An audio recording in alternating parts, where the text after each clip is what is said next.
तो मुझे तकलीफ करने वाले, अब शिक्षा देने वाले। मैं चोरी करने जो यहाँ आया था तो डरने लगा। भगवान ने कहा, महादेव जी ने कहा, देख डरने की कोई बात नहीं है, हम आपको प्रसन्न हुए हैं, आपको आशीर्वाद देने आए, बोलो आपको क्या चाहिए। अब इसने कहा, भगवान क्यों मजा ले रहे हो। बोले, भाई मजाक नहीं कर रहा हूं, मैं प्रसन्न हुआ हूं, जो चाहिए मांग ले।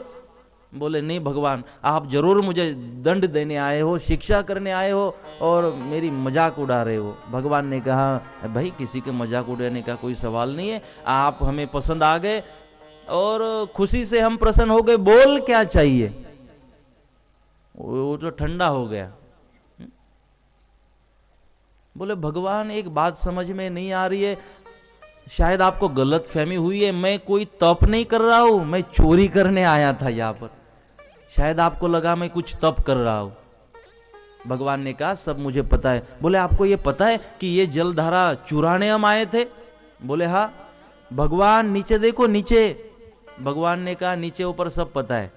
बोले, आपके पिंड के ऊपर खड़ा हूं। बोले, वो भी पता है, फिर भी आप मुझे प्रसन्न हो गए, पिंड के ऊपर पैर रखा फिर भी। बोले, हाँ, सब बातें छोड़, मांगना है मांग ले। लेकिन बोले, भगवान मांगूंगा जरूर, लेकिन पहले एक बात बताओ, कितने सारे लोग आपकी पूजा करते, आराधना करते, उनको आप प्रसन्न नहीं होते, और हम चोरी करने आए, मुझे प्रसन्न हो गए। भगवान इसको स्पष्ट करो, नहीं तो लोगों को ये समझ में आएगा कि चोरी करने जाओ तो भगवान मिलेंगे। भगवान ने कहा, ये भी सही बात है। तो भगवान ने कहा, देख, प्रसन्न होने का कारण एक ही है, कोई मेरे दरबार में आते ना, कोई तुलसी पत्र लेके आते, मेरे ऊपर चढ़ाते, कोई बिली पत्र लेके आते, मेरे ऊपर चढ़ाते, कोई जल लेके आते, मेरे ऊपर चढ़ाते, कोई फूल लेके आते, मेरे ऊपर चढ़ाते हैं। तू मेरे दरबार में आया, तू खुद चढ़ गया। ये बात मुझे पसंद आई, इसलिए हम खुश है। और बोल, तेरी रजा क्या है, बोल क्या चाहिए। इसीलिए हम इस दृष्टांत के माध्यम से यही आपको भी समझाना चाहते थे कि भगवान को इंटरेस्ट आप में है, बिलीपत्र, तुलसी पत्र या पुष्प में नहीं। खुद पुष्प बनने की कोशिश करो, खुद एक तुलसी पत्र बन के भगवान के ऊपर चढ़ जाने की कोशिश करो, भगवान के चरण कमलों में समर्पित हो जाने की कोशिश करो। हम बिलीपत्र खुद बनने की कोशिश क्यों नहीं करते, हम खुद ही चोखा बनने की कोशिश क्यों नहीं करते। अब गुजराती लोग चोखा जल्दी समझ जाएंगे, दो अर्थ है उसके, चोखा मतलब अक्षत, अने बीजू चोखू। हम चोखू बन जाए, हम चोखा बन जाए और समर्पित हो जाए, चढ़ जाए भगवान के चरण कमलों में। फिर देखना, ये पुनरपि जननम पुनरपि मरणम बहुत बार सुन रहे, सुनने की जरूर नहीं पड़ेगी, अपना लेंगे भगवान। इसलिए समर्पित हो जाओ, हम खुद ही फूल बन जाए, फूल जैसा सुगंधी बन जाए, औरों को सुगंध देना हम सीख जाए। इसलिए भगवान को किसी और चीज में कोई इंटरेस्ट नहीं है, भगवान को तो आप में इंटरेस्ट है, आप भगवान के बन जाइए।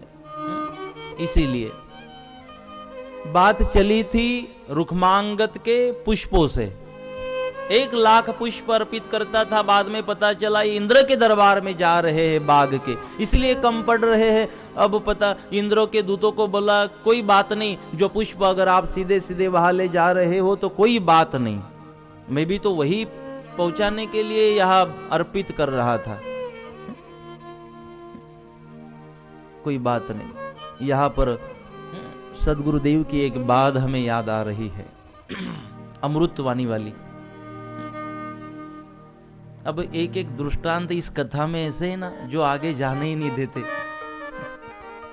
अभी कथा तो बहुत बड़ी है, लेकिन एक एक बात को स्पष्ट करना भी जरूरी है, आगे भागना भी जरूरी है, लेकिन सदगुरुदेव ने इतने इतने बढ़िया ढंग से इस चरित्र को इसमें लिखा है ना कि वो चरित्र हमें पकड़ के रखता है, आगे जाने नहीं देता।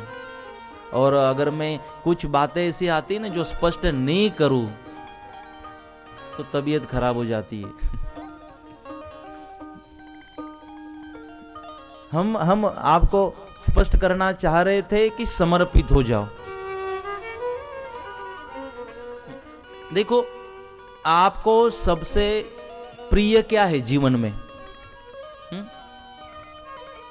समर्पण की बात आई ना तो उसको स्पष्ट कर दे और फिर आगे जाए। हम आपको पूछना चाहते हैं सबको कि आपको सबसे प्रिय क्या है जीवन में?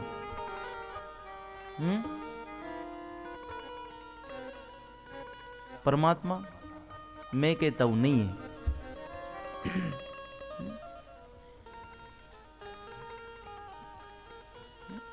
प्रूफ है मेरे पास और आपको अनुभव भी करा दूंगा, नहीं है।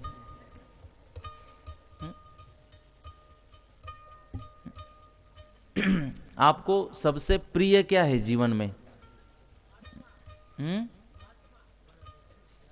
कथा में आया था पहला तुम्हें? आया से लगभग पैसों पर न थी भाई। हमें जीवन में सबसे ज्यादा प्रिय है, सदगुरुदेव की भाषा में आपको समझाना चाहते हैं, जीव। हमें हमारा जीव सबसे प्रिय है। अगर आपको कुछ बीमारी हो जाए और डॉक्टर बोले कि 5 लाख खर्चा है तो पूरा बेच दोगे, आप जीव को बचाओगे। इसलिए पैसा भी इतना प्रिय नहीं है, जीव प्रिय है। पूरा बेच दोगे, अगर बचेंगे तो और भी लड़ेंगे और कमाएंगे, इसलिए पूरा बेच के जीव बचाओगे, जीवन को बचाओगे। सदगुरु कहते हैं हमें सबसे ज्यादा प्रिय है जीवन में हमारा जीव। ना आपको माँ बाप प्रिय है, ना बाल बच्चे प्रिय है, ना कोई और हमारे रिश्ते वाले प्रिय, कोई प्रिय नहीं है। हर जीव को, क्योंकि प्रत्येक जीव स्वार्थी है। सब में स्वार्थ भरा पड़ा है। और सदगुरुदेव कहते हैं जब अपने जीव की बात आएगी ना, अपनी बात आएगी, तब और किसी का विचार हम करते नहीं है। एक बार ये प्रश्न अकबर ने भी पूछा था बीरबल को कि सबसे प्रिय क्या है, तो बोले जीव। बोले नहीं, बोले एक मां को अपना बेटा प्रिय होता है। बीरबल ने कहा नहीं, सबसे प्रिय तो जीव होता है। बोले चलो कैसे? तो एक बार बीरबल ने कहा ये तो ऐसा समझने वाला नहीं है, इसको दृष्टांत देना पड़ेगा। तो फिर एक दिन एक कुंड बनाने की बात की। कुंड बनाया, उसमें जो वांदर होता है ना, बांदरा શું કહે ને ગુજરાતીમાં? वानरा। और मिसेस वांदरा को वांदरी, वो वांदरी को उस कुंड में वहां रखा और उसके बच्चे को भी रखा कुंड में। अब बीरबल में कहा इसको पूरा जल से भर दो। अब बड़ा सा कुंड था, जल उसमें भरना चालू किया। जैसे जल उसमें भरना चालू किया तो जल धीरे धीरे बढ़ रहा था। अब छाती तक जल आया, गर्दन तक जल आया। अब जो वांदरी थी उसने देखा कि अब मेरा जो बेटा है डूब रहा है, मर जाएगा। तो उसने क्या किया, अपने बेटे को ऊपर रख दिया, अपने कंधे पे ले लिया, क्योंकि ये मर न जाए। बीरबल ने कहा अकबर देख, एक मां को अपना बेटा प्रिय है और तू तो कहता था जीव। बीरबल ने कहा थोड़ी शांति रखो, शांति जाड़ो और पानी भरो। और धीरे धीरे पानी भरना उसमें चालू किया। जब जो वानरी थी ना, उसके नाक तक पानी आया। अब वानरी को लगा कि अब मैं डूब रही हूं, अब थोड़ी देर में मर जाऊंगी। तो उसने उसी क्षण अपना जो बेटा था उसको नीचे रख दिया, उसके ऊपर पैर रख के कुंड के बाहर छलांग लगा दी। अब स्पष्ट हुआ और बिरबल को जो कहना था वो स्पष्ट हुआ, और अकबर को भी पता चला सबको अपना जीव प्रिय होता है। जब वानरी को लगा कि अब मैं मरने वाली हूं, बेटे को नीचे रख के वो उसने छलांग लगा दी, खुद बच गई। बेटे का क्या हुआ पता नहीं। इसका मतलब जीवन में हमें सबसे ज्यादा प्रिय होता है हमारा जीव। और सद्गुरु कहते हैं कि आपको जो घर होवे वस्तु प्यारी, नाम स्वामी जी ना दीजिए। हमें क्या देना है? भगवान को क्या देना है? स्वामी जी को क्या देना है? जो घर होवे वस्तु प्यारी। आपके घर मतलब आपको जो प्रिय चीज है वो भगवान को देना, उसको कहते हैं दान, उसको कहते हैं समर्पण। तो एक बात तो स्पष्ट हो गई, आपको क्या प्रिय है? आपका जीव। और आपको क्या देना है भगवान को? इसका प्रूफ अमृतवाणी के पहले श्लोक में सद्गुरु देते हैं। पियो पियो सब जग कहे, पियो न पावे को, मुखे जपंता पियो ना मळे, ए तो सिर के साटे हो। पियू पियू सब जग कहे, पियू न पावे कोई, मुखे जपंता पियू ना मळे, तो सिर के साटे हो। पियू पियू सब जग कहे, पर पियू मतलब परमेश्वर। परमेश्वर परमेश्वर सब लोग कहते हैं, पियू न पावे कोई, लेकिन मिलता नहीं है। क्योंकि मुखे जपंता पियू ना मळे। अगर ये ऊपर ऊपर से बात आ रही है परमेश्वर परमेश्वर और अंदर कुछ अलग चालू है तो बात बनने वाली नहीं। मुखे जपंता पियू ना मळे, ऊपर ऊपर वाली बात नहीं है परमात्मा, ये तो अंदर की बात है। जैसे मैं, आपकी बात याद आई, जैसे मैं भी तर गया, जैसे मैं भीतर गया, जैसे मैं भी तर गया, इसीलिए अंदर की बात है। ये तो सिर के साटे हो। सदगुरुदेव कहना चाहते हैं, आपको अगर परमात्मा चाहिए, परमात्मा की मुलाकात करनी है, ये तो सिर के साटे होए। इसके लिए तो आपको गर्दन काटनी पड़ेगी, इसके लिए तो समर्पित होना पड़ेगा, तब जाके भगवान की मुलाकात होगी, भगवान की प्राप्ति होगी। तो आपको भगवान चाहिए? अब सोचना पड़ेगा। जोइए, तो उसके लिए क्या करना पड़ेगा? सिर का साटा आपको गर्दन काट के देनी पड़ेगी। तो है तैयारी आपकी? शांति पापा छे? आमा शांति नहीं हले।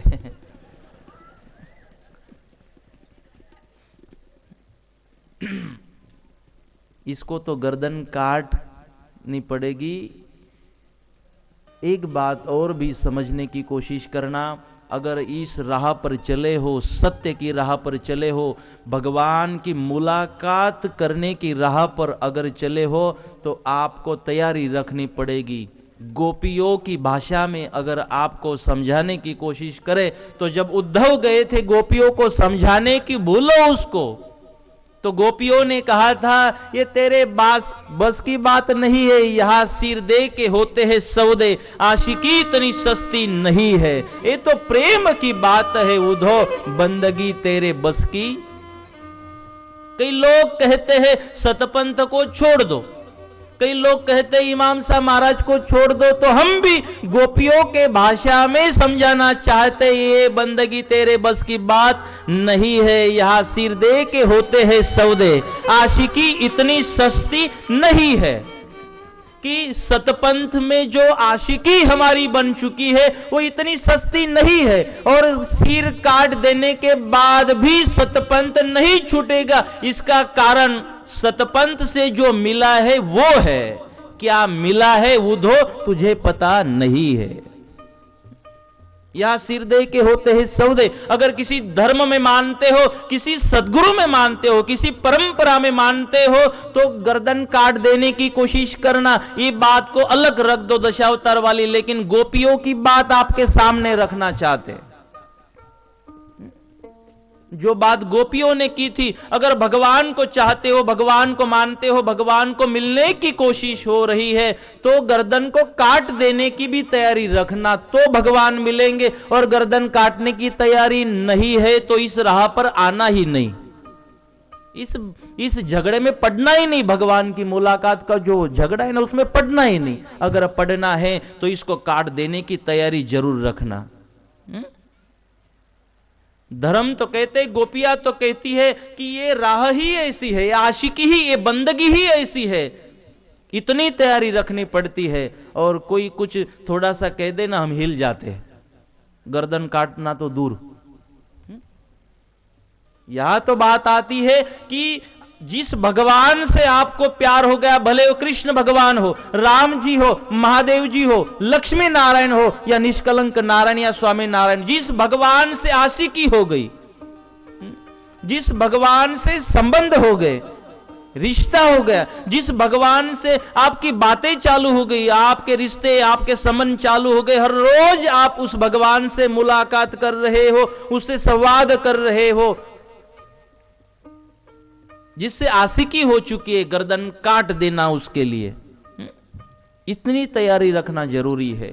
और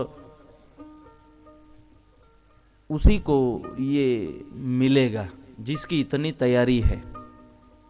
लेकिन थोड़ा कुछ कह दे ना कोई धर्म के बारे में, तो हम थोड़ा हिल जाते हैं। कोई शंका कुशंका हमारे मन में आ जाए तो हम हिल जाते हैं। हम निष्कलंक नारायण भक्तों को ही ये नहीं समझा रहे हैं। चाहे आप लक्ष्मी नारायण को मानते हो, लक्ष्मी नारायण को मानते मानते भी अगर शंका कुशंका आपके मन में ला दे, तो उन शंका कुशंकाओं को लाने की जरूरत नहीं है। और लक्ष्मी नारायण को मानते समय भले कोई आपकी गर्दन काट दे, वो पसंद करना, लेकिन लक्ष्मी नारायण को छोड़ना मत। मुझे कहना था, क्योंकि सतपंथ का जितना बन पाया उतना चिंतन करने की कोशिश गुरु कृपा से मैंने की है। और सतपंथ कहता है जहां जुड़े हो बस आप सही हो, जिससे जुड़े हो आप सही हो। इसीलिए तो हमारे सदगुरुदेव ने कहा, 10 अवतार एक करी से वो, कोई परमात्मा अलग है ही नहीं। हर देश में तू, हर वेश में तू, तेरे नाम अनेक तू एक ही है, तेरे भिन्न प्रकार तू एक ही है। सागर से उठा बादल बनके, बादल से फटा बरसा वन में, फिर नदियां बनी, तेरे भिन्न प्रकार तू एक ही है। फिर नहेर बनी नदियां गहरी, तेरे भिन्न प्रकार तू एक ही है। कबीरा कुआ एक है, पनिहारी अनेक, बासन जो अलग है, पानी एक का एक। तो इसीलिए आशिकी इतनी सस्ती नहीं है। अगर आपको भगवान चाहिए तो गर्दन काटने की जरूर तैयारी रखना। हम तो कोई भला बुरा कहे ना, थोड़ी बदनामी करने की कोशिश करे, तो हम सोचते हैं महाराज ये क्या है, महाराज वो क्या है, उसमें ही हिल जाते। गर्दन काटने की बात तो दूर ही है। लेकिन उतनी तैयारी हमें रखनी पड़ेगी। ये समर्पण अमृतवाणी के पहले श्लोक में भगवान ने बताया, हमारे सदगुरुदेव ने बताया। तभी आप भक्ति कर पाओगे और भगवान से रिश्ता आप जोड़ पाओगे। तो इसीलिए ये जो रुक्मांगद था, उसने इंद्र के दूतों को कहा आप जाइए, कोई बात नहीं, ये तो भगवान की ही बाग है, उसने ही तो फूल दिए और उसके लिए ले जा रहे हो, मेरा इसमें है क्या, तेरा तुझको देते है, हे परमात्मा, हे ये तो आपका है, आपको दे रहे हैं, कोई बात नहीं। मुझे पता करना था ये कौन चुरा कर ले जा रहा है, इसीलिए हमने पकड़ा आपको, दूसरी कोई बात नहीं थी। देखो राजा होकर भी इतना नम्र था, इतना भगवान में मानता था, इसीलिए इसका चरित्र बताया गया। इसीलिए इसका चरित्र हमारे सदगुरुदेव ने यहाँ हमारे सामने रखने की कोशिश की। तो अब ये दो दूत थे, अपने विमान में बैठे, लेकिन विमान उड़ नहीं रहा था। अब राजा को बोला उठेगा नहीं। बोले इसके लिए क्या करना पड़ेगा? बोले 11 का व्रत अगर किसी ने किया होगा ना, तो आज 11 है, तो 11 का पुण्य अगर यहाँ पर कोई अर्पण करेगा तो ये उसके पुण्य के प्रभाव से ये उठेगा। बोले 11 क्या है? राजा को तो पता नहीं था। बोले 11 पता नहीं है? बोले कृतायुग का व्रत है 11। इसी दिन कृतायुग का मंडयान हुआ था, इसलिए इस दिन जो व्रत करते हैं उनका उद्धार हो जाता है, वैकुंठ की प्राप्ति होती है। और आपको पता नहीं है? राजा ने कहा नहीं पता है, इससे आगे हम जरूर करेंगे इसको, लेकिन अब क्या करें? तो दूतों ने कहा आज किसी को अगर किसी कारणवश खाना नहीं मिला होगा ना, भोजन नहीं मिला होगा और उपवास हुआ होगा, तो उसका भी पुण्य चलेगा। बोले ऐसा तो कोई होगा नहीं। दूतों को भेजा कि चलो कोई आज भूखा होगा तो उसको ढूंढ के ले आओ। अब दूत गए, अब कोई भूखा था नहीं। लेकिन एक रास्ते से जा रहे थे तो एक बेन थी ना, बहुत जोर जोर से फिर रो रही थी। अब बेन को पूछा कि बेन क्यों रो रही हो? बोले आज मेरे घर वाले के साथ झगड़ा हो गया। आप क्यों हंस रही वो पता नहीं, आज भी हुआ? आपकी नहीं, ये बेन की बात कर रहा हूं।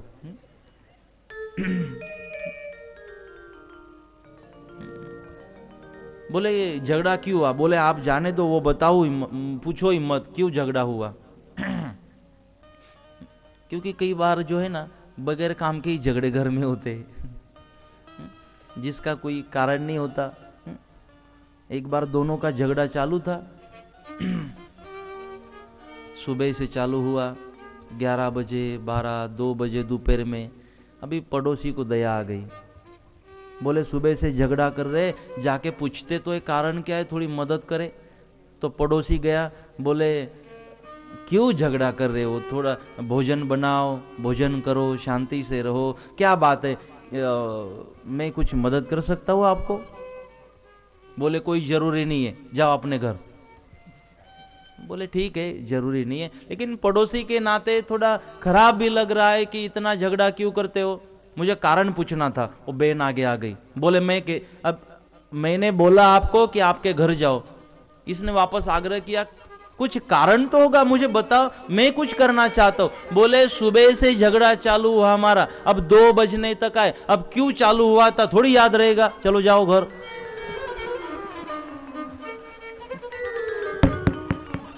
2 बजे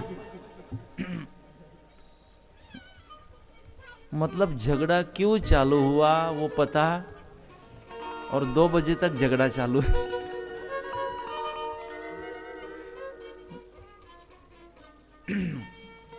बहन जी क्यों झगड़ा हुआ? बोले आप वो बात को छोड़ दो, जाने दो। तो इसने कहा आपने खाना खाया? बोले कैसे खाना खाऊंगी, नहीं खाया, ओ खाना ही नहीं खाऊंगी जब तक मेरी मर्जी पूरी नहीं होती। बोले सचमुच आपने आज खाना नहीं खाया? बोले नहीं खाया, पानी भी नहीं पिया। बोले फिर आप चलो राजा के पास। बोले क्यों, मैंने कुछ अपराध किया, खाना नहीं खाया? बोले नहीं, आपने अच्छा काम किया, आपकी पूरी मनोकामना आपके घर वालों को छोड़ो, वो राजा पूरी करेगा। राजा के पास ले गया और राजा को कहा भगवान आज ये उपवास है, पानी तक नहीं पिया। बोले क्यों? बोले झगड़ा हुआ है घर पे और झगड़े के कारण आज भूखी है। तो इंद्र के दूतों को पूछा भाई ये कस्टमर चलेगा? इंद्र के दूतों ने कहा कुछ भी कारण हो हमें क्या है, आज भूखी है ये माता जी, अगर ये अपना पुण्य अगर अर्पण करती है तो चलेगा। किसी कारणवश खाना नहीं मिला था तो भी उपवास हो गया। देखो कितने दयालु है परमात्मा। भूल से भी अगर कोई भगवान को याद कर लेना तो भी भगवान, देखो आप जब उठते हो ना, घुटन में तकलीफ होती है, जब उठते हो तो भगवान, हे भगवान, नारायण कहते हो ना, वो तो दुखा हुआ था, इसके लिए भगवान को याद किया था, लेकिन मेरा भाव है उससे भी परमात्मा खुश हो जाते हैं। आपको तो याद आई थी घुटन की, लेकिन जब शब्द कहा था नारायण तो वो ऊपर वाला खुश हो गया, उसकी गलतफहमी हो गई। भूल से भी उसको याद करते हो तो परमात्मा खुश हो जाते। उसका जीवंत उदाहरण भी अजामिड, अपने बेटे को याद किया था, अपने बेटे को पुकारा था नारायण, और ऊपर वाले नारायण की गलतफहमी हो गई, उसने अपने दूध बेच दिए। ये अपना कस्टमर है, अपने यहां लेके आना। यमदूत भी गए थे, यमदूत और देवदूतों की दोनों का झगड़ा। यमदूत बोले इसको तो हम ले जाएंगे, देखते हैं अभी इसको। उल्टा ही लटकाते, बोले इसको तो अब। बोले क्यों? बोले इसने बहुत तकलीफ दी सबको, धर्म भूल गया। देवदूतों ने बोला नहीं इसको तो हम ले जाएंगे, हम आए इसको लेने। तो देवदूत लेके गए थे इनको, अजामिड को। क्यों? एक ही कारण था, पूरे जीवन में कभी सत्कर्म नहीं किया, लेकिन जब श्वास छूटी थी तब बेटे को याद किया था नारायण, जिसके बेटे का नाम था, और भगवान को लगा मुझे याद किया, और बस पुण्य का भागीदारी बन गया। भगवान की कृपा उसके ऊपर हो गई। इसीलिए हमारे मंत्र में भी बात आती है, उसमें प्रार्थना की जाती है मंत्रों के माध्यम से। और कौन सा मंत्र है मुझे याद नहीं आ रहा है, लेकिन शब्द मुझे याद है कि छेवट ना पड़े दर्शन देजो, आखर उगारी लेजो, आखरी वेळाમાં उगारी लेजो, छेवट ना पड़े दर्शन देजो। धर्म श्रद्धा अखंड राखो, कि धर्म में हमारी जो श्रद्धा है अखंड रखना, और जो हमारी श्वास छूटेगी ना परमात्मा, बस तब हमें दर्शन देना, तब तेरी ही याद हमें आती रहे, हमारे हृदय में बस आपका ही स्मरण आता रहे। ये प्रार्थना मंत्रों में की गई है, क्योंकि अंते मति सह गति, जैसे अंत समय में हमारी मति होती है वैसे हमें गति मिलती है।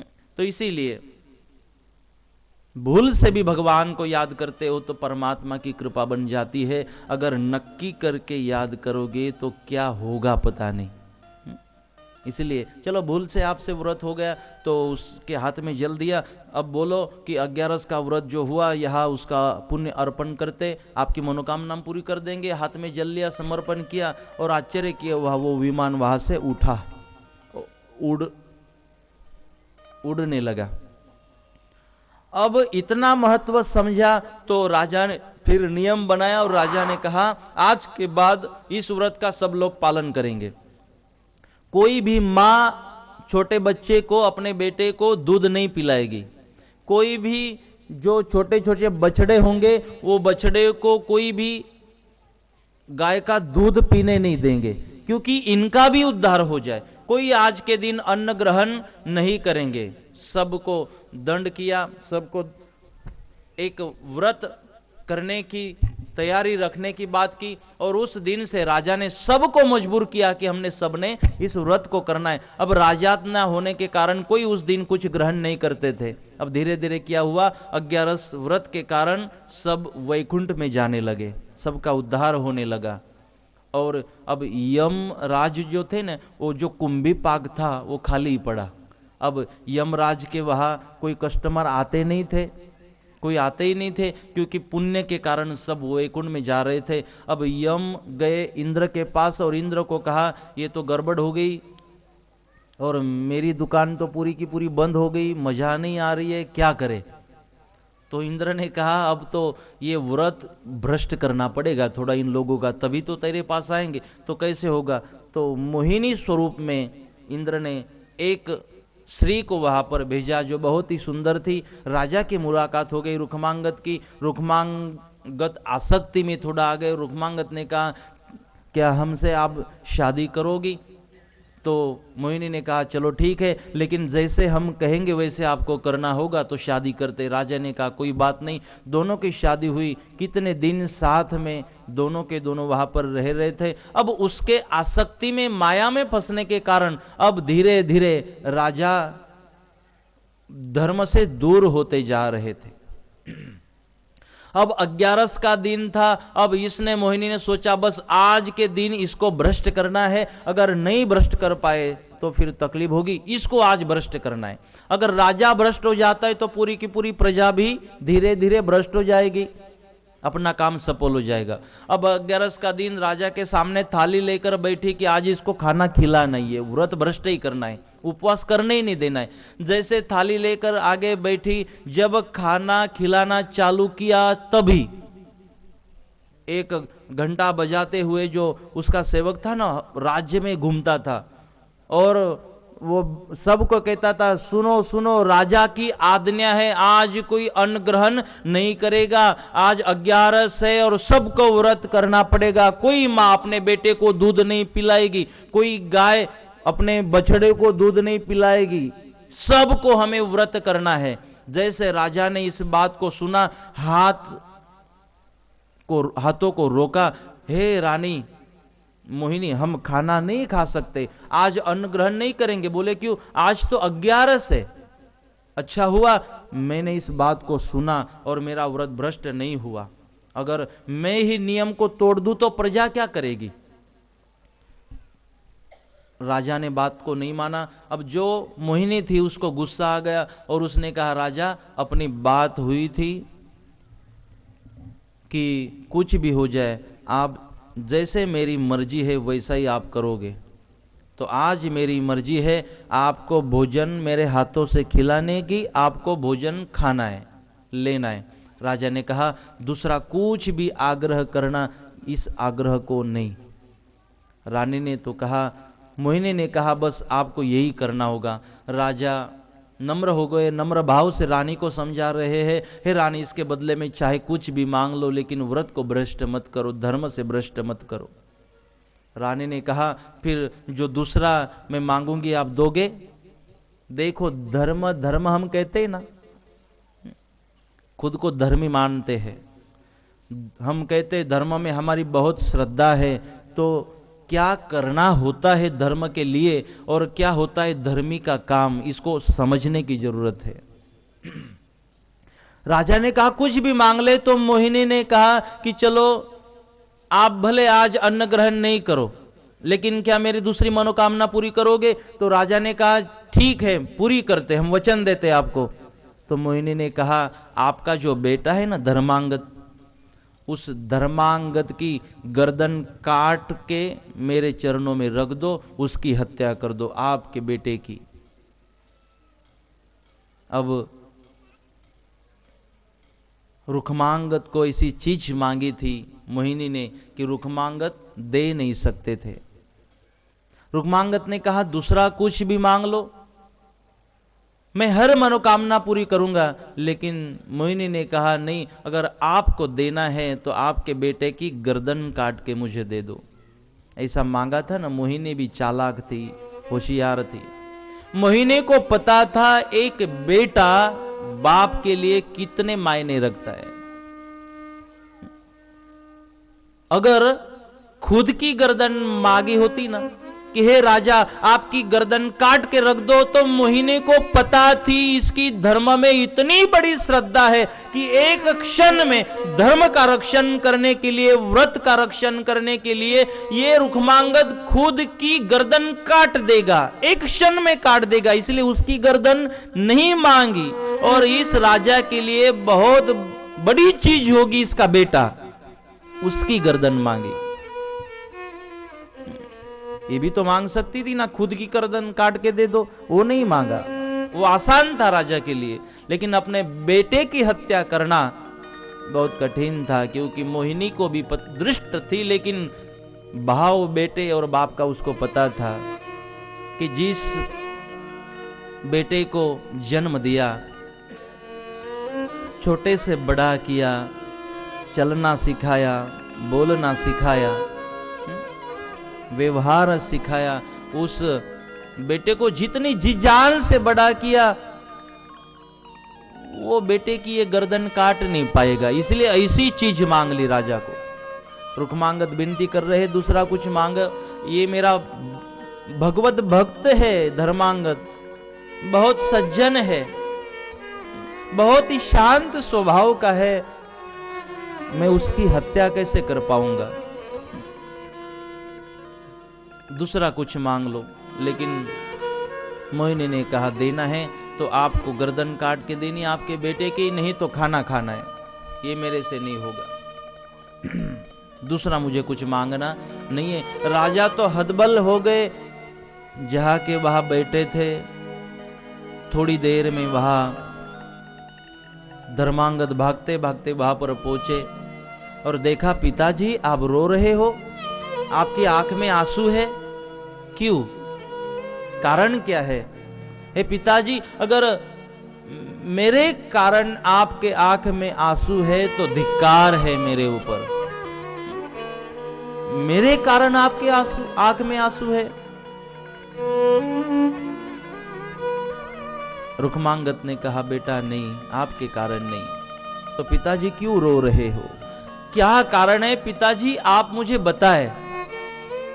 अगर मेरे से अगर कुछ तकलीफ होगी तो पिताजी हम क्षमा चाहते हैं, हम वापस आपको तकलीफ कभी नहीं करेंगे। वापस आंसुओं की धारा चालू हो गई रुक्मांगद के आंखों से। रुक्मांगद बोल नहीं पा रहे थे, बता नहीं पा रहे थे, क्यों? क्योंकि रुक्मांगद को पता था अगर मेरे मुख से निकला ना कि व्रत को भ्रष्ट करने के बदले ये मोहिनी तेरी गर्दन काट के मांग रही है, तो मेरा बेटा मेरे लिए, धर्म के लिए और व्रत के लिए एक क्षण में गर्दन काट के देगा। ये भरोसा था अपने बेटे के ऊपर, इसलिए वो कह नहीं पा रहा था। फिर मेरा बेटा तो मुझे पूछेगा भी नहीं, वो तो गर्दन काट के दे देगा अपने बाप के लिए और धर्म के लिए। ये मानने वाला नहीं है, इसलिए बात को कह नहीं पा रहे थे। लेकिन मोहिनी ने बात को रखा। मोहिनी ने कहा हम आपको बात बताते, हम आपको कहते कि आपके पिताजी भोजन नहीं ले रहे हैं अज्ञारस के कारण, उसके बदले में हमने आपकी गर्दन काट के मांगी है। आपके पिताजी ने मना कर दिया, क्या तू काट के दे पाएगा अपनी गर्दन?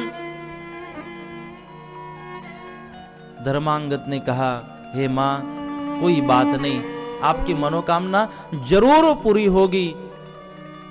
वहां से धर्मांगद उठे, भागते भागते अंदर गए, अंदर से एक शस्त्र निकाल के लाए। जैसे शस्त्र हाथों में लेकर आए, अपने पिताजी के हाथों में शस्त्र दिया। वो तलवार अपने पिताजी के हाथ में दी और कहा हे पिताजी, जब बात धर्म की आती है, जब बात संस्कृति की आती है, जब बात धर्म के पालन की आती है, तो हे पिताजी आसक्ति में फंसना नहीं, माया में फंसना नहीं, तब तो हमें कृति की जरूरत होती है। हे पिताजी भले कुछ भी हो जाए, लेकिन आपको व्रत को भ्रष्ट करना नहीं है, राज धर्म का आपको पालन करना है। हे पिताजी अगर आप भ्रष्ट होते हो तो ये हमारी प्रजा भी भ्रष्ट हो जाएगी, इनको तो बहाना मिलेगा पिताजी, और हम किसी ये धर्म को भ्रष्ट करने का निमित्त नहीं बनना चाहते। इसलिए हे पिताजी ये शस्त्र हाथ में लीजिए और मेरी गर्दन काट दीजिए। रुक्मांगद ने अपने बेटे को गले से लगाया, लेकिन और कहा बेटा ये तेरे लिए आसान है, एक बाप के लिए बहुत कठिन है।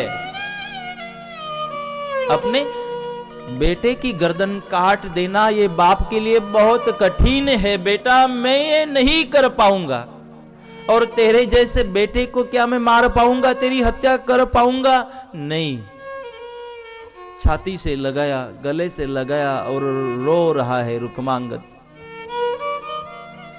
धर्मांगद ने अपने हृदय को कठोर किया। जब बात धर्म की आती है तो हृदय को कठोर करना जरूरी होता है। अपने हृदय को कठोर किया। जब सत्कर्म करने की बात आती है तो हृदय को कठोर करने की जरूरत होती है। धर्मांगद ने अपने हृदय को कठोर किया और कहा हे पिताजी ये शस्त्र हाथ में लीजिए, मेरी गर्दन काट दीजिए, और ये कोई पाप नहीं है। हे पिताजी, अगर आप मेरी गर्दन काटते हो तो मुझे जन्म देने वाले भी तो आप हो। ये शरीर तो आपसे है पिताजी, ये शरीर अगर आपसे है तो इस शरीर के ऊपर अधिकार भी आपका है। ये शरीर आपने दिया, ये दुनिया आपने दिखाई, और जो शरीर आपने दिया जो आपका है, अगर आप ही उसको खत्म करते हो, गर्दन काट देते हो, तो ये स्वार्थ की बात कर रहा हूं। मैं तो स्वार्थ की बात कर रहा हूं कि जिसने जन्म दिया आज उसके लिए मेरा यह शरीर काम आ रहा है। पिताजी, मेरा स्वार्थ तो ये है, मैं तो वैकुंठ पाने की बात कर रहा हूं। मुझे पता है जिसने शरीर दिया, जिसने ये देह दिया, उसके अगर काम आता है तो हे पिताजी, वैकुंठ में मेरा स्थान पक्का हो जाएगा। हे पिताजी, मैं तो स्वार्थ कर रहा हूं। जब बात धर्म की आती है तो स्वार्थी बनना चाहिए। मैं तो मेरे स्वार्थ के लिए गर्दन काटने की बात कर रहा हूं कि हे पिताजी, आज धर्म के लिए अगर मेरी गर्दन काटी जाएगी तो बस मेरे लिए बहुत बड़ा सौभाग्य होगा। इसीलिए मैं गर्दन काटना चाहता हूं धर्म के लिए। आज अगर धर्म के लिए मेरा जीवन काम आता होगा तो हे पिताजी, विलंब मत करना, मेरी गर्दन काट देना धर्म के लिए। ये धर्म बचना चाहिए, धड़ दीजिए, धर्म न छोड़िए। हे पिताजी, हमें धर्म छोड़ना नहीं है, हमारी संस्कृति को छोड़ना, हमारी व्रतों को छोड़ना नहीं है, हमारी नियमों को छोड़ना नहीं है, भले हमारी गर्दन काटी जाए। हे पिताजी, हाथ में शस्त्र उठाइए, मेरी गर्दन काट दीजिए। आज मेरा जीवन धर्म के काम आएगा, मेरा उद्धार आज होगा। ये मेरे उद्धार का समय है। देखो कितना भाव, कितनी धर्म की समझ, कितना धर्म रोम रोम में उतरा है। धर्म लिधाने शू थया अनि गुरु कान लागा रंग, जेम पानी माहे पत्थर वसे निरे ना भीजे अंग। अमृतवाणी में सदगुरुदेव कहते हैं, धर्म लिधाने शू थया गुरु कान लागा रंग। अगर धर्म लेते हो, धर्म की दीक्षा ले चुके हो और गुरु का रंग नहीं लगता है, शिक्षा पत्री जीवन में नहीं उतरती है, सतपंथ का एक एक तत्व आपके रोम रोम में उतरता नहीं है, तो हमारी हालत तो वैसी है जैसे एक पत्थर पानी में पड़ा है, जो ऊपर ऊपर से भीग रहा है लेकिन अंदर से नहीं भीग रहा है, अंदर से सूखा ही सूखा पड़ा है। वैसी हमारी हालत है। और जिसके जीवन में, जिसके रोम रोम में धर्म तत्व आ जाएगा, उसकी हर क्षण किसी भी पल गर्दन काट देने की तैयारी रहेगी, क्योंकि उसको धर्म पता है। इसीलिए धड़ दीजिए, धर्म न छोड़िए। धर्मांगत ने कहा, आज धर्म के लिए ये मेरा शरीर काम आने वाला है। हे पिताजी, शस्त्र हाथ में लीजिए और मेरी गर्दन काट दीजिए। शस्त्र हाथ में लिया, अपने हृदय को कठोर किया, क्योंकि अब बात धर्म के रक्षण की थी, अब संस्कृति के रक्षण की बात थी। हृदय को कठोर किया और जैसे अपने बेटे की सिर के ऊपर प्रहार कर रहा था, तब किसी ने हाथों को पकड़ा, हाथों से तलवार को निकाल दिया, दूर फेंक दी और रुक्मांगद को गले से लगा दिया। जब आंख खुली रुक्मांगद की तो पता चला ये तो प्रत्यक्ष मेरे नारायण यहाँ प्रकट हो चुके हैं। नारायण प्रकट होकर उसको रोका, गले से लगा दिया, धर्मांगद को गले से लगाया, दोनों को वहां पर धर्म संकट से बचाया और आशीर्वाद दिए रुक्मांगद और धर्मांगद को। और जो मोहिनी थी, जो धर्म को भ्रष्ट करने आई थी, जो बाप के हाथों बेटे को मारना चाहती थी, उसको दंड किया कि अगले जन्म में तू ईयड़ बनेगी। और सदगुरु कहते हैं अगली जन्म में वो जो मोहिनी थी वो ईयड़ बनी थी। एक कौवे ने उसको अपनी मुख में पकड़ा और कौवा उसको लेकर भाग रहा है और कौवा उसको तकलीफ कर रहा था। तब ईयड़ ने कहा कि हे कौवे, तकलीफ क्यों कर रहा है, मार दे, मेरी हत्या कर दे, मैं तकलीफ सहन नहीं कर पा रही हूं, इसी क्षण मुझे मार दे अगर तुझे मारना ही है। लेकिन कौवे ने कहा नहीं, मुझे आज्ञा हो चुकी है, इसको तड़पने देना, इसको तकलीफ महसूस होने देना, एकदम उसको मारना नहीं है। ईयड़, ये तो पूर्व जन्म का तेरा पाप है, इसकी शिक्षा तुझे हो रही है, एकदम तुझे मृत्यु नहीं मिलेगी, तुझे दंड मिल रहा है। ईयड़ कहती थी मुझे मार दे, लेकिन कव्वे ने कहा नहीं, तुझे तो तकलीफ अभी बाकी है, तेरी शिक्षा बाकी है, दंड बाकी है। एक बात यहां पर याद रखना, जो भगवान को मानते हैं, ऐसे जो भक्त है, इन भक्तों को तकलीफ देने की जब जब कोशिश होगी, भगवान उनको दंड जरूर करते हैं। हमने कल भी कहा था कि परमात्मा सप्त पाताल में उसको शंकासुर को पकड़ने नहीं गए थे, वो तो शंकासुर के माध्यम से वो पाताल में जो भक्त भक्ति कर रहे थे उनको मिलने गए थे, उनका उद्धार करने गए थे, उनके उद्धार के लिए वहां भगवान पहुंचे थे। शंकासुर को मारना बहुत बड़ी बात परमात्मा के लिए नहीं थी, इसीलिए उस मोहिनी को भगवान ने नहीं छोड़ा। तो ये है धर्म।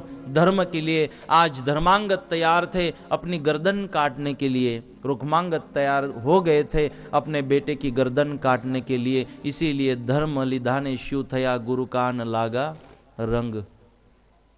अगर धर्म लेते हो तो इतना रंग आपको लगना चाहिए, धर्म के लिए गर्दन काटने की और धर्म के लिए गर्दन काट देने की आपको तैयारी रखनी होगी, उसको कहते हैं धर्म। तो इसीलिए रुक्मांगद का यह सुंदर सा चरित्र यहाँ पर हमारे सामने यहाँ पर रखा। मुरु नाम का जो राक्षस था उसको मारने के लिए 11 का निर्माण परमात्मा ने किया था। विष्णु भगवान के श्वासों से इसका निर्माण हुआ था। फिर इस 11 ने उस मुरु राक्षस को वहाँ पर दंड किया, उसका वध किया।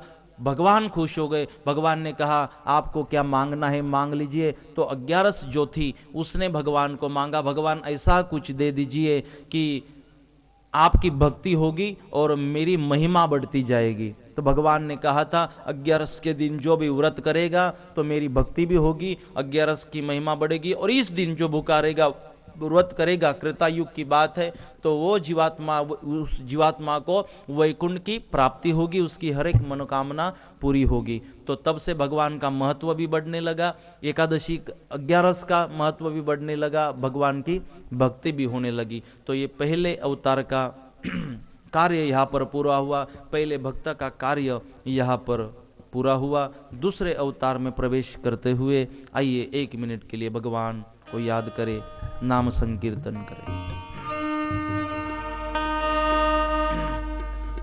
विठ्ठला हो विठ्ठला पांडुरंग विठ्ठला, विठ्ठला हो विठ्ठला पांडुरंग विठ्ठला हो विठ्ठला पांडुरंग विठ्ठला।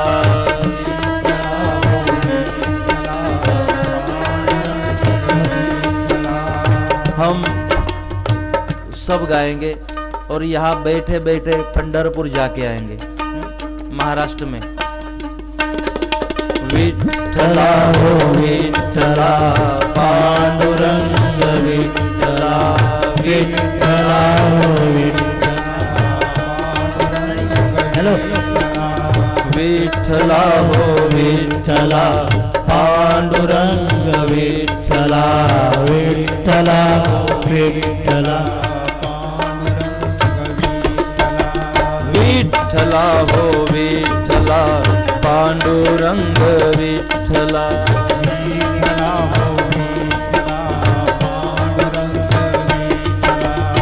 विठ्ठला हो विठ्ठला पांडुरंग विठ्ठला,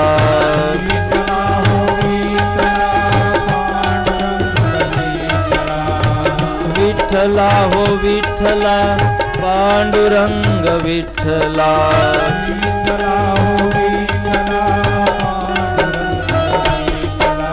विठ्ठला हो विठ्ठला पांडुरंग।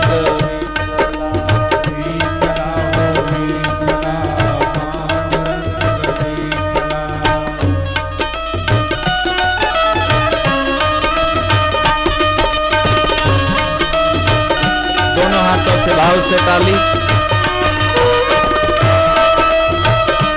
हरि की मस्ती, भगवान के नाम की मस्ती।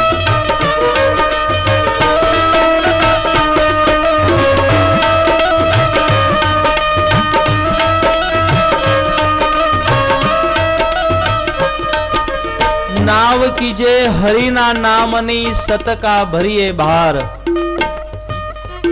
नाव कीजे हरिना नामनी सतका भरिए भार। पवन जो चले प्रेम का तो सदगुरु उतारे पार। विठला हो विठला पांडुरंग विठला, विठला हो विठला हो विठला पांडुरंग विठला,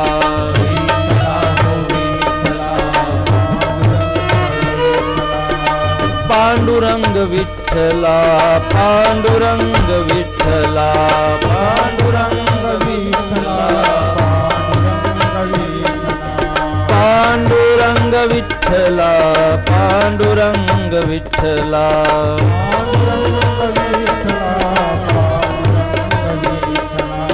विठला हो विठला पांडुरंग विठला,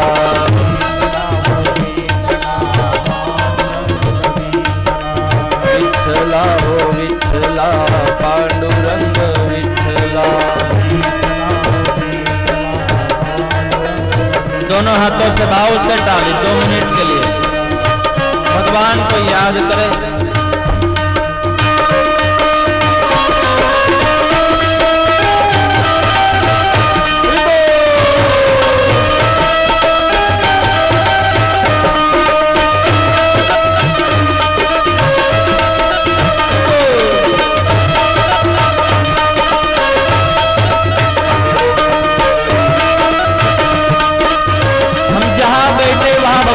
याद करें, दोनों हाथों से ताली आगळ અને પાછળ બધાએ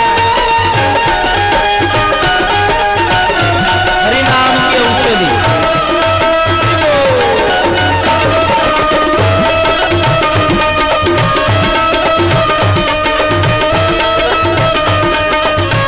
भगवान को पाने का रास्ता हरि नाम, भगवान से मुलाकात का रास्ता हरि नाम।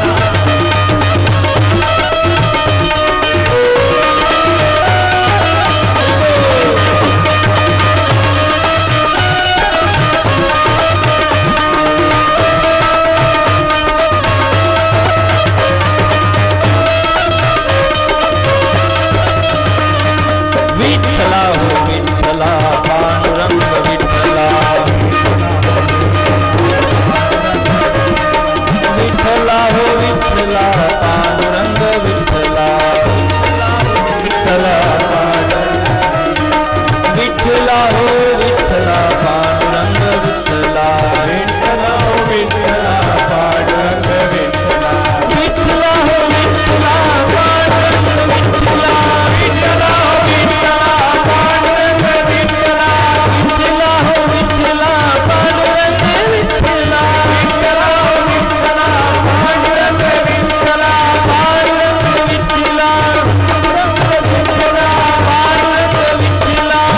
पांडुरंग विठला पांडुरंग विठला, विठला हो विठला, विठला विठला हो विठला पांडुरंग विठला, विठला हो विठला पांडुरंग विठला, विठला हो विठला पांडुरंग विठला, विठला हो विठला पांडुरंग विठला, विठला हो विठला पांडुरंग विठला, विठला हो विठला पांडुरंग विठला, विठला हो विठला पांडुरंग विठला, विठला हो विठला पांडुरंग विठला, विठला हो विठला पांडुरंग विठला, विठला हो विठला पांडुरंग विठला, पांडुरंग पांडुरंग पांडुरंग पांडुरंग पांडुरंग पांडुरंग पांडुरंग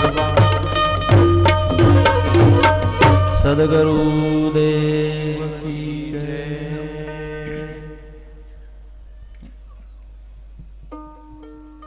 दूसरे अवतार का चरित्र। यहाँ पर ना थोड़ी गड़बड़ जरूर हो रही है वडागाम में कथा में। अगर प्यार से सुनते हो तो ठीक बात है, नहीं तो महाराज गरम भी है और उसके लिए उकसाओ मत। आपको लगता होगा महाराज बहुत शांत है, लेकिन महीने भर में हमारे फैजपुर वालों ने अनुभव किया इतने शांत भी नहीं है। सुरेश भाई ने भी अनुभव किया।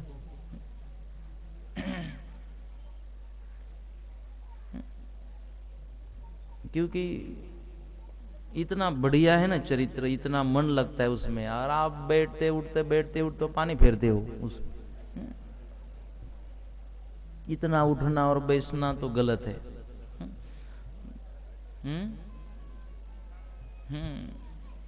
वह 1 लाख पब्लिक थी फैजपुर में, कितनी?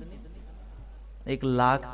और मैंने सारे व्यासपीठ ने कहा था कि इतना पिन ड्रॉप साइलेंट हमने जिंदगी में कभी अनुभव नहीं किया। यहाँ की थोड़ी अच्छी बातें हम महाराष्ट्र में लेके जाते, इंपोर्ट करते, और वहाँ की कुछ अच्छी बातें यहाँ लेके आते। उनको भाव, भक्ति, श्रद्धा, दान उनको सिखाते, यहाँ की बातें वहाँ करते महाराष्ट्र में, और वहाँ की थोड़ी जो अच्छी लगती है वो यहाँ लेके आते। यही तो हमारा धर्म है। बीजू काम शू है, એ જ કરવાનું है। અહીંથી થોડું ત્યાં લઈ જાઓ ને ત્યાંથી થોડું આ બાજુ લઈ જાઓ, વાત પૂરી। तो ठंडी के दिन है, हम भी मानते, लेकिन यही तो तप है। इन्हीं बातों को भूलकर यहाँ पर बैठना यही व्रत है, यही तप है। अगर कर पाओगे तो भगवान भला जरूर करेगा। इसीलिए एक अनुष्ठान होता है कि एक बार बैठ जाए बस बात खत्म, और आपको बाकी की तकलीफ तभी होगी जब कथा में ध्यान नहीं रहेगा। इस बात को लॉक करना, नोट करना। बाकी की तकलीफ तभी होगी, शरीर की या कुछ भी, तब तकलीफ आपको महसूस होगी जब कथा में ध्यान नहीं होगा। जब दूसरी तकलीफ महसूस होगी तो समझना थोड़ी गड़बड़ हो रही है कवरेज में, ये टावर रेंज नहीं पकड़ रहा है, तभी तकलीफ होगी। और देखो, आपको अगर कथा में मजा आ रही होगी ना, उसके कारण भी है, हमारा व्रत भी है उसके पीछे। 3 घंटे या 6 घंटे हम नैमिषारण्य में कथा करने गए थे ना, लखनऊ में, जो मेरे साथ में थे उनको पता है।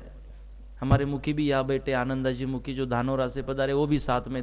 6 घंटा चलती थी कथा, 6 घंटे कथा चलती थी। एकांत में कथा थी, अरण्य में 6 घंटे कथा चलती थी। ना मैं जल पीता था 6 घंटे बात करते समय, ना किसी को पीने देता था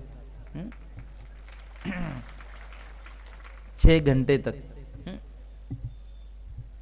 क्योंकि मैंने बोला ये ध्यान रखना जरूरी नहीं है जल पीना, फिर उसकी प्रोसेस भी चालू हो जाती है, गड़बड़ हो जाती है, इसलिए पीना ही मत। मेरे कहने का भाव है, जितनी एकाग्रता हमारी होगी उतनी मजा आएगी, मुझे खुद मजा आएगी। और एक मस्ती होती है कथा को करना, एक मस्ती होती है भगवान के चरित्र को सुनना, और वो तभी आपको अनुभव होगा जब एकाग्रता होगी आपकी। इसलिए कम से कम उठना, और जिनको थोड़ी तकलीफ है हम भी उसको स्वीकारते हैं, लेकिन ऐसी जगह बैठे पहले से ही कि फिर बीच में डिस्टर्ब ना हो। इसलिए अब प्यार से समझा रहे, आपको समझ जाना है। साची बात है ने? शू साची बात है, खोटी बात है? वच्चे वच्चे उठी जाओ रे तमे, શું સાચી વાત है, खोटी बात है, આવું नहीं ચાલે। કેમ બાપા? नहीं ચાલે। હાલો આગળ। मधु कैटब इन्होंने धर्म को तकलीफ देना वहां पर चालू किया। एक दिन बात आती है कि दुर्वास जी ब्रह्मलोक में गए। ब्रह्मा भगवान के वहाँ जाने के बाद ब्रह्मा जी ने उनका सम्मान किया, फूलहार उनको अर्पण किया। जब वहाँ से लौट रहे थे, गले में फूलहार पड़ा था, तो सामने से इंद्र उसके हाथी के साथ आ रहे थे, ऐरावत के साथ आ रहे थे। तो संत ने सोचा, दुर्वास मुनि ने सोचा कि चलो हम अपना फूलहार निकाल के आशीर्वाद इनको दे देते, राजा जो है। तो उनको फुलहार निकाल के दिया। इंद्र ने अपमान किया, ऐरावत के ऊपर, अपने हाथी के ऊपर फुलहार को रख दिया।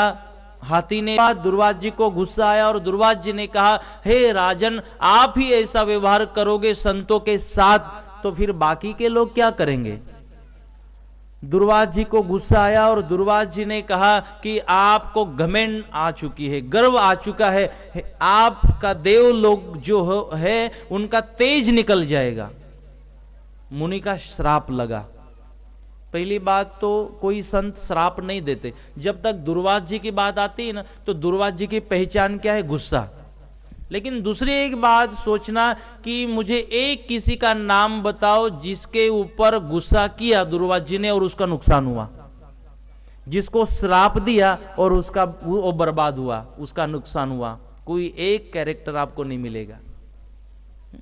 गुस्से वाले जरूर थे दुर्वास जी, लेकिन जिसके ऊपर गुस्सा किया उसका कभी बुरा हुआ ही नहीं हुआ होगा तो भला ही हुआ होगा। ये संतों का स्वभाव होता है। इसका मतलब जब संत, अभी अभी हमने आपके ऊपर गुस्सा किया ना, उससे आपका बुरा नहीं होगा, भला जरूर होगा। कभी कोई संत किसी को श्राप नहीं देता, जो श्राप देता है वो संत नहीं होता। अगर कोई संत गुस्सा करते भी है तो उसके पीछे उसका भाव अलग होता है। जब कोई, एक ऐसी बात थी दुर्वास जी की, पता है आपको, जैसे अगर कोई बेटा धूप में खड़ा है और उसको माँ कहती है वहां धूप में क्यों खड़ा है, या छाव में आके मरनी कहे छे ने, वो माँ क्या कहती है भाव से, और धूप में क्या खड़ा है के उभा हो त्या छाव के ने गुजराती में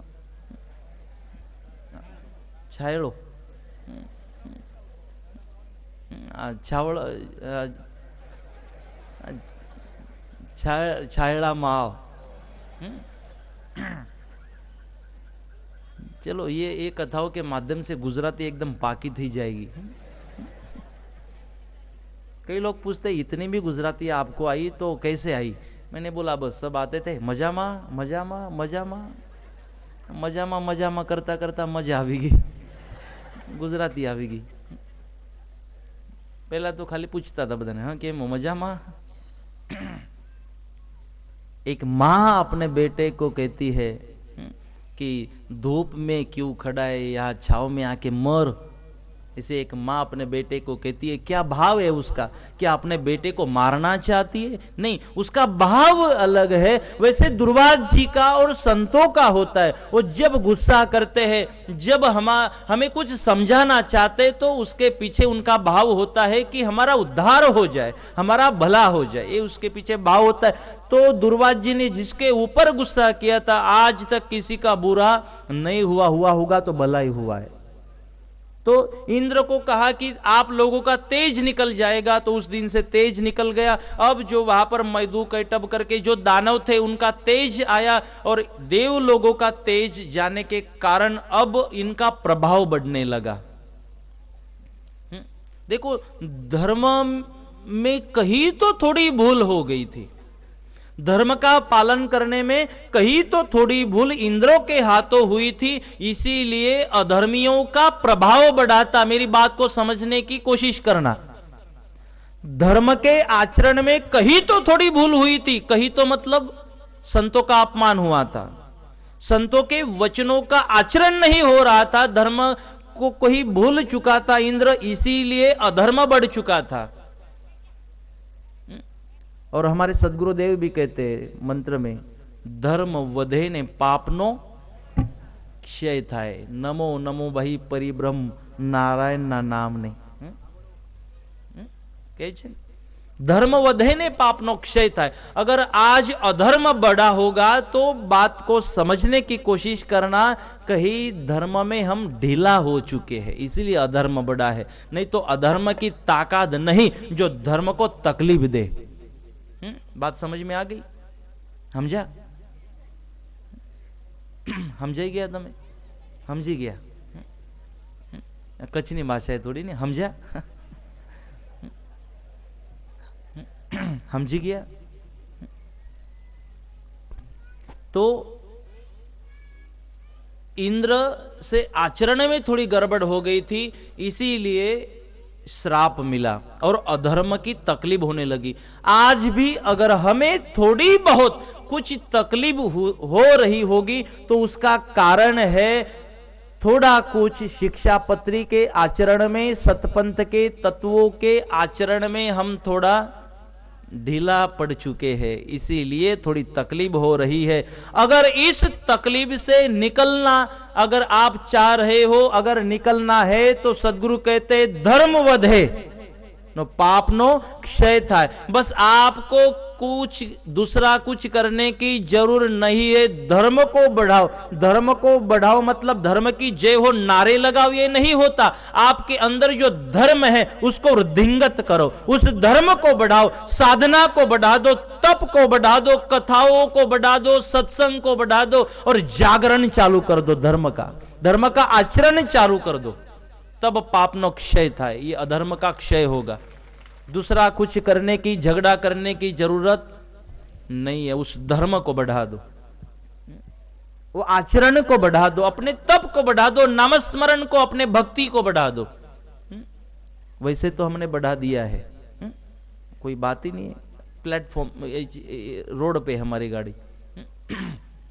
इसीलिए इंद्र को तकलीफ हुई संतों का अपमान के कारण। अब अधर्म बढ़ा, मधुकैटभ उनको तकलीफ दे रहे थे। अब धीरे धीरे इतनी बड़ी तकलीफ इन सब की होने लगी कि भगवान परेशान हो गए, सारे देवी देवता परेशान हो गए। आद्य नारायण के पास गए और कहा भगवान क्या करे। भगवान ने कहा अगर संतों का अपमान होगा, अगर अधर्म का आप भी पालन करोगे तो शिक्षा तो आपको भी होने वाली है। आपको जरूर नहीं थी दुर्वास मुनि का अपमान करने की, ये आपने बहुत बड़ी भूल कर दी, इसकी शिक्षा आपको मिल रही है। बोले भगवान जो हमसे हो चुकी गलती हो चुकी हमें माफ करना, अब क्या करें आप बताइए, वापस ऐसी भूल हमारे से नहीं होगी। तब भगवान ने कहा अब ये आपका तेज जो है अमृत प्राशन से ही वापस आएगा। तो बोले अमृत कहाँ मिलेगा, तो उसके लिए तो मंथन करना पड़ेगा। कहां से सतपंथ का तत्व समझ में आएगा, तो सदगुरुदेव ने कहा उसके लिए तो सत्संग करना पड़ेगा, कथा रखनी पड़ेगी, तब वो फिर नवनीत मिलेगा, तब जाके कहीं वो अमृत मिलेगा। और भगवान ने कहा अमृत को पाना पड़ेगा। बोले फिर आप व्यवस्था बना दो, कैसे हम मंथन करें। फिर मंदार पर्वत को गरुड़ के माध्यम से समुद्र में रखा और जो सर्प था वासुकी, उस वासुकी का दौर बनाया और भगवान ने कहा अब आपको मंथन करना है। बोले भगवान हम अकेले तो नहीं कर पाएंगे। तो भगवान ने कहा जो दानव है ना उनको भी साथ में ले लो। बोले भगवान उनको कैसे साथ में लेते, हम नहीं लेंगे। तो भगवान ने कहा जरूर पढ़ने पर उनको भी बाप कहना पड़ता है। उनको भी मतलब ओला नहीं पन बाप के वो पड़े